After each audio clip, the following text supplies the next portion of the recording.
Yes, we've been talking a lot about freedom weekend, 4th of July weekend. And I am very grateful to live in a country where we're free to come and go as we choose, even if we have to wear a mask. And we're free to worship the way we please as well. So this song is called Freedom. Maybe give it a little clap with me if you would.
Thank you, Carol. Wonderful to hear you in your resplendent voice, and particularly to hear this message on this wonderful weekend.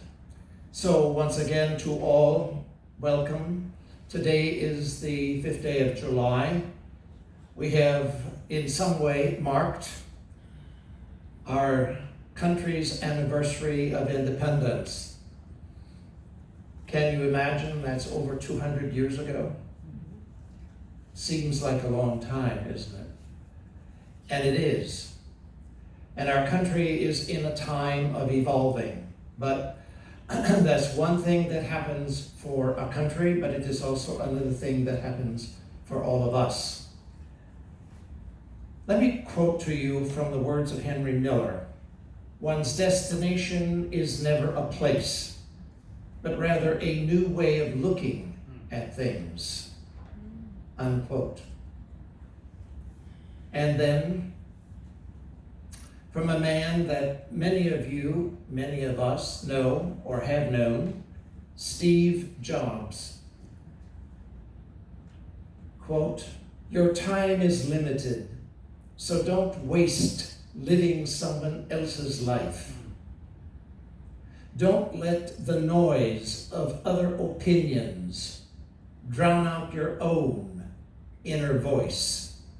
And most important, have the courage to follow your heart and your intuition." And finally, from Buddha, quote, "No one saves us but ourselves. No one can and no one may.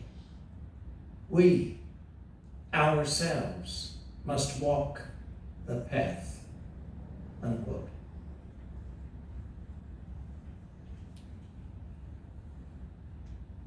The experience of freedom, which I would like to address today, is, of course, something we can't even begin to encapsulate in a very short period of time.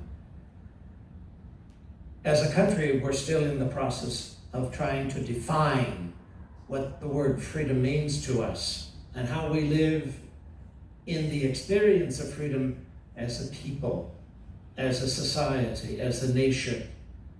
How people individually come together and move apart. Many of us are still learning how to live with another human being. That is the man or woman behind our nose. And then we bring another man or woman into the picture, and we have to learn how to live with them. And if we are married, or as the case may be, not married at times, we have children, and children are another voice and another way to express freedom. All of you who are parents or have the experience of parenting know what it means to hear the strong voice of your son or your daughter who has his own view or her own mind about how to do and how not to do things, whether you think they're correct or not. We all have that to learn in our world. But beyond those components of our world, we have a lot of things in our life that we search for, each one of us. We search for freedom at the very center of our own lives. Sometimes we look for it in goals and relationships to one another. We look for it in our professions, our business. We look for it in a particular location, a house, an apartment, a particular city or state or country. But inner freedom is none of those things. It is part of that environment. Real inner freedom comes slowly, gently in our lives, as we let go of trying to control the circumstances of our lives, and as we let go of the need to control others and the outcome of those experiences. Think about that for a minute. We learn to let go of the need to control the outcome. When we don't do that, when we are in this place of the need to control the outcome, this brings fear, loss, pain, and suffering, the real agony of living in the world in which we are now involved. At the moment, as we all know, we're living in the midst of a worldwide pandemic. Pandemic, of course, as we know, means global. So it is all over the world. From what I read, there is almost literally no place where this virus has not come. So our work is not to fear it, and we have been through months and months and months of closure, which we are now emerging from. And as we have discovered, the virus has not run away. It is spreading among us. But fearing it is useless. It's around us. We've learned that it's highly contagious, easily transmitted, and can ultimately be a cause of death. There are many other causes of death, of course, but it is one. There are perhaps hundreds of thousands of people in our own country, let alone elsewhere in the world, who are what are called asymptomatic. So what is our choice here? Our choice is to learn that we are having an experience of learning how to share with these men and women and children and not devolve into fear.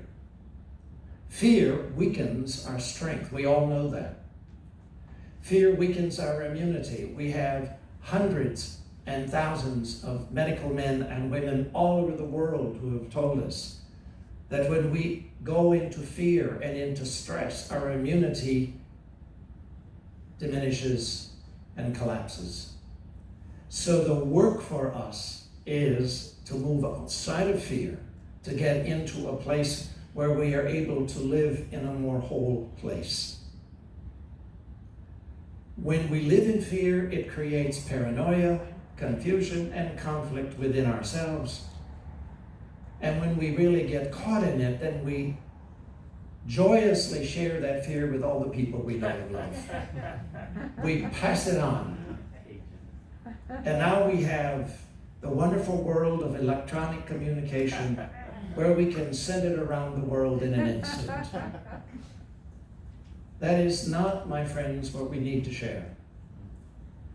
What we want to share is our strength and the sources of strength, our source of connection to what we can do in this world of flesh and form. Now, at the moment, we have many wonderful men and women, skilled medical people from many different levels of our society and elsewhere in the world that are teaching us how to live with this virus.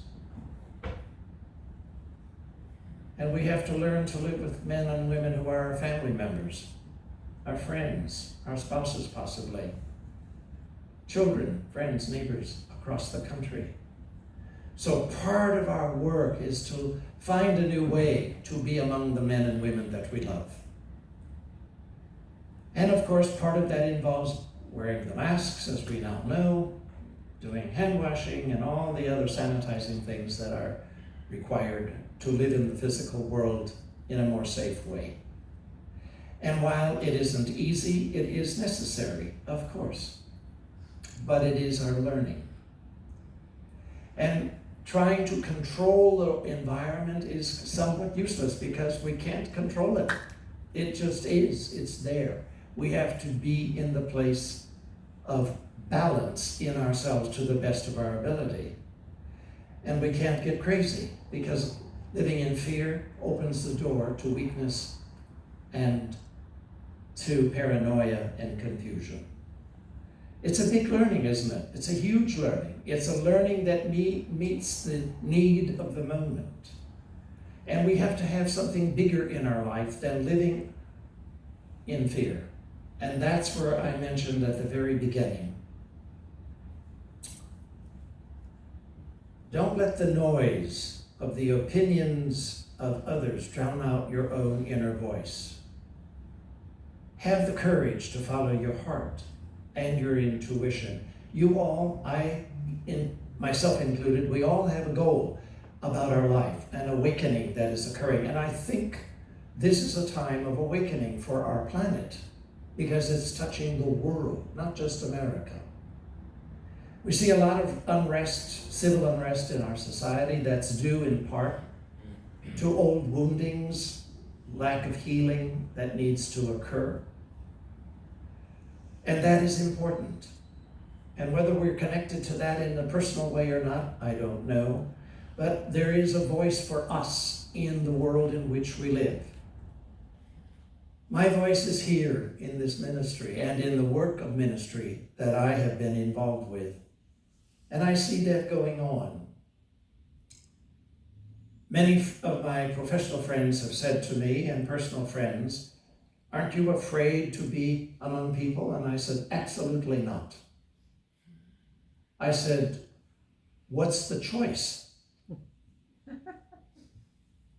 When you go out into the marketplace, you're going to be among other people. Yes? I do not want to look at the man that I pass, or the woman that I pass, or the child that I pass in a store as somebody that I want to be afraid of. What kind of world is that? Exactly. What kind of life is that? I don't want to be in that life. Amen. I want to be in a life where I can look at these men and look at these women and look at these children, and I don't have to hug them and I don't have to embrace them, even if they're friends. But I can respect them, and I can be with them and they can be with me, and we can do stuff. We can be together in the same place at the same time and carry on the message of our life. So part of our work is to live with this virus and not give it entry into our life. Now, ladies and gentlemen, I do not think that is easy. It is a big challenge, and I am not underestimating it.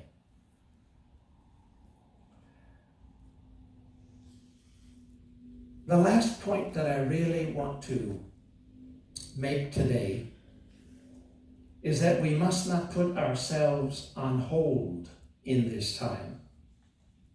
Many of us are now here looking at the summer, July 2020, and people are talking about, I wonder if I can take a trip somewhere. I'd like to go visit friends or family. I'd like to fly, I'd like to drive, I'd like to go somewhere. I have vacation time coming up, but I am not sure if I should do that or not. No one can tell you if you should. The various travel industries are attempting to make travel as safe as it can possibly be. But obviously, there is no written guarantee. So the question becomes, do we put our life on hold, or do we live our life? Now, we can certainly stay home. We don't need to travel. We don't need to go someplace. But we certainly can if we choose to. And I'm going to choose to suggest now that we can do that responsibly. Your loved ones are still your loved ones, wherever they are. And if you want to see them, I think it's important for you to take the step to see them. But do it in a responsible way. It doesn't mean that we have to have huge celebrations. Gathering together doesn't necessarily mean we have to have a party. I, as well as every other person, enjoys having a group of people together and having a party in this larger sense of the term. But my life is important to me as every other man's and woman's life is important to them. So part of our work is to continue doing those things in our life that bring fulfillment.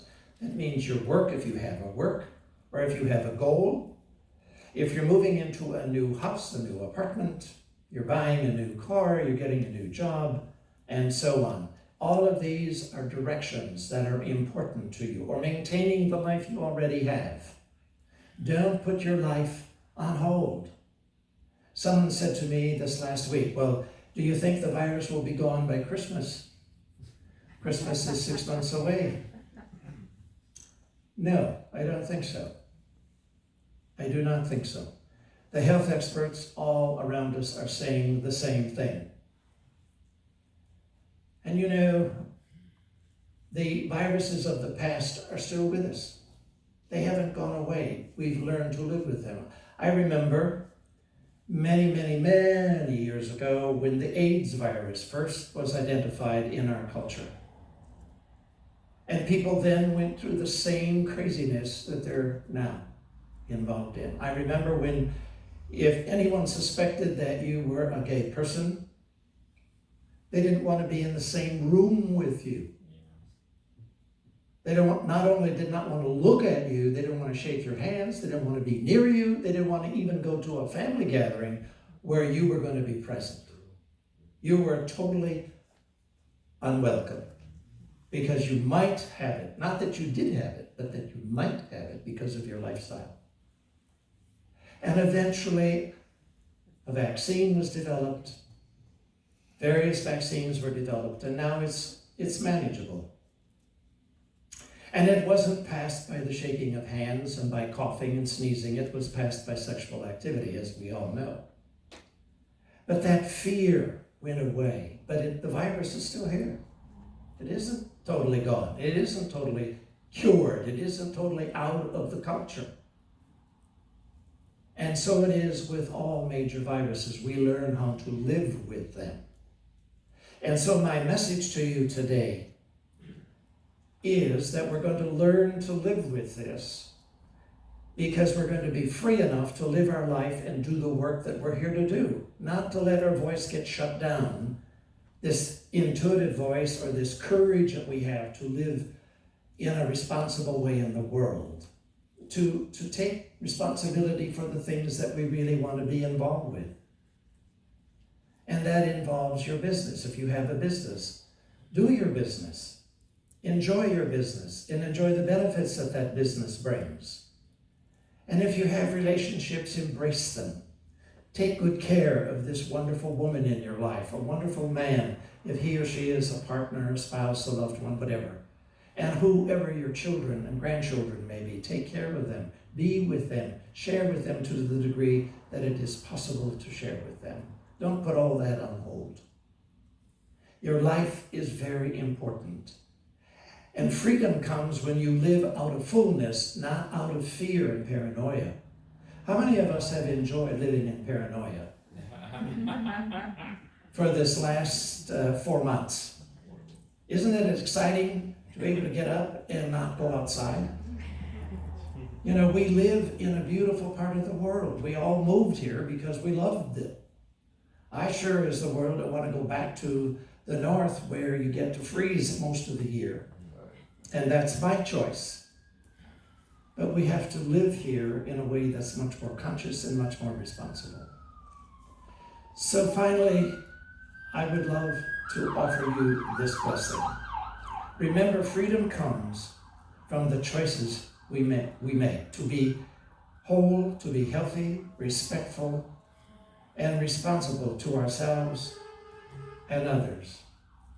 Find a need and fill it.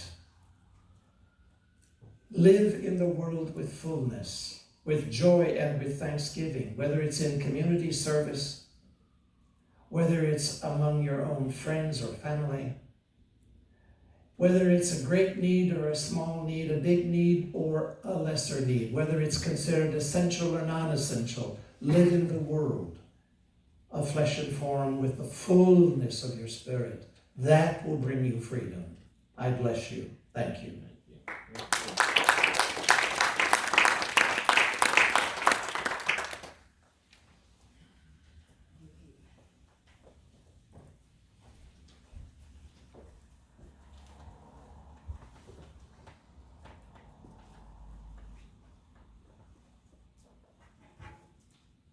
Thank you, Reverend Zemke, for that wonderful talk on freedom.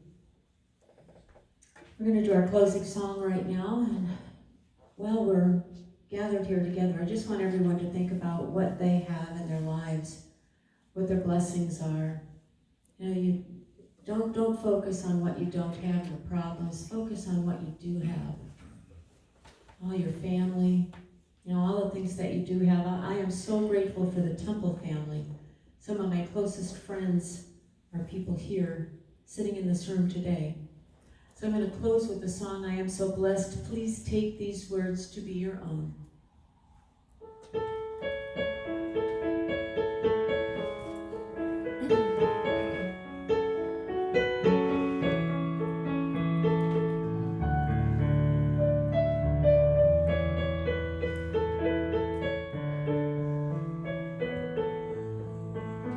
I am so blessed. I am so blessed. I am so grateful for all that I have. I am so blessed, I am so blessed, I am so grateful, I am so blessed, I am so blessed, I am so blessed, I am so grateful for all that I have. I am so blessed, I am so blessed, I am so grateful, I am so blessed, I am so blessed, I am so blessed, I am so grateful for all that I have. I am so blessed, I am so blessed, I am so grateful, I am so blessed, I am so blessed, I am so blessed, I am so grateful for all that I have. I am so blessed, I am so blessed, I am so grateful, I am so blessed, I am so blessed, I am so blessed, I am so grateful for all that I have. I am so blessed, I am so blessed, I am so grateful, I am so blessed, I am so grateful, I am so blessed. Enjoy the rest of your day. Thank you.